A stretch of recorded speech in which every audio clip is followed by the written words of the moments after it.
Who was the master over one-lap hurdles last night in the 400 hurdles for the British Virgin Islands. And that is the very first medal ever won by your country, Kyron, and you've done it. When you win big on your islands, yeah? Yeah. Congratulations. What was it like to cross that line? Emphatic winner too. Yeah, I was excited, you know. It's our first gold medal, first medal at the Games, so I was just excited to bring it home for the country. You know that an awful lot of your fellow countrymen and women were watching in British Virgin Islands. Do you know the circumstances and where the big screen was and how many were watching? Yeah, you had everyone there down at this restaurant called Captain Mulligan's. They said it was a success turnout. They had a lot of people down there. We have videos of everyone screaming and shouting as I was running the race. You know, I was just watching the video. I was so hyped to go run again. I was like, you could have done it again. Yeah, I want to do it again. Well, they were watching about sort of 5:45 in their morning, actually, so it was a very early start for everyone. Yeah. And this was a brilliant race, and also from a personal perspective, Kyron, you'd gone into London's World Championships as the world leader, but you'd been disqualified and had actually not got the chance to properly compete. So this was a lot of pent-up emotion for you in so many ways, wasn't it? Yeah, a lot of people thought it would have been stressing on me, but for me it was just a life lesson I learned, and I moved on from it. And as you can see, I went to the Diamond League right after I redeemed myself, you know, so I didn't really dwell on it much. I just looked at it as a lesson to learn in life and just move on from there. Well, life has been very difficult, not just for everyone on the British Virgin Islands, because obviously last September, Hurricane Irma caused absolute total devastation in so many Caribbean nations. We talked about this at the opening ceremony, actually, and I know that about a third of your fellow countrymen and women were left homeless. There were 134 deaths right across the Caribbean because of Irma, and then subsequent to that, Maria as well.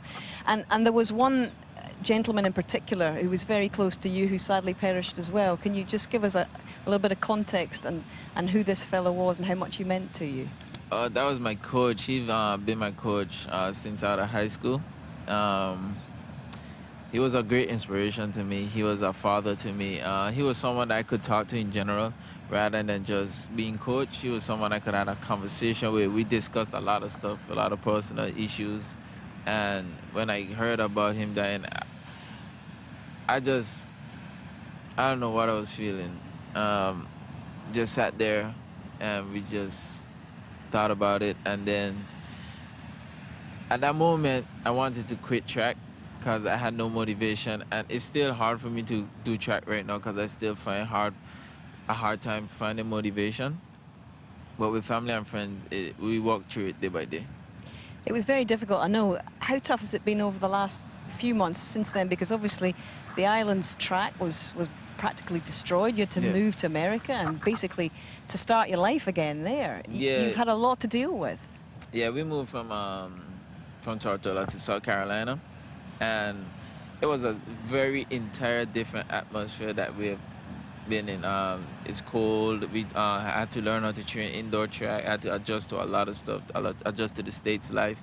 So it was very difficult. We're still adjusting to it, but it's coming along.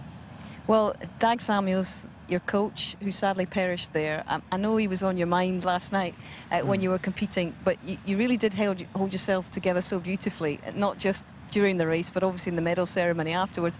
How much emotion was released when you got out of the stadium, Karen? A lot of emotion was released, you know. I just try to keep it together and just do what he would want me to do.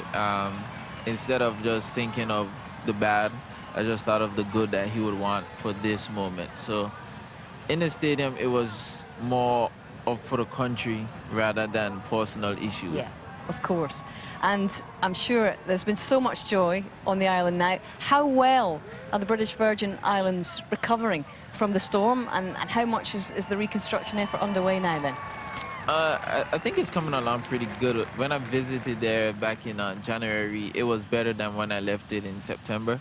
And I'm actually going back there after I leave Australia. And I know it'll be tremendously a long way from what I left it, because people in the Virgin Islands, they come together and they help one another. And instead of neglecting each other, we unionize and we do what we have to do. Well, I tell you what, you have paid massive tribute to your friend and you have caused great celebrations. Everyone's so proud of you and there's an awful lot to be proud of as well. Karen, thank you very much for joining us and enjoy celebrating your gold medal with all of your fellow countrymen and women back home. Thank you for having me. By the way, are you a rugby player? Have you ever tried? I have tried rugby, but it was not the physical rugby like the actual sport. We pulled the tags off. All right, each so other. yeah, touch rugby. Okay, Yeah, touch well, rugby. maybe that's going to come into the Commonwealth Games one day. But right now, it's the sevens. It's the small version of the game that is here, and it is the epitome of running rugby, the small form game, if you like, and it makes its start today for the first time ever in the women's event. So this is what's involved. Rugby Sevens is a faster, flashier and simplified version of the 15-player game, and for the first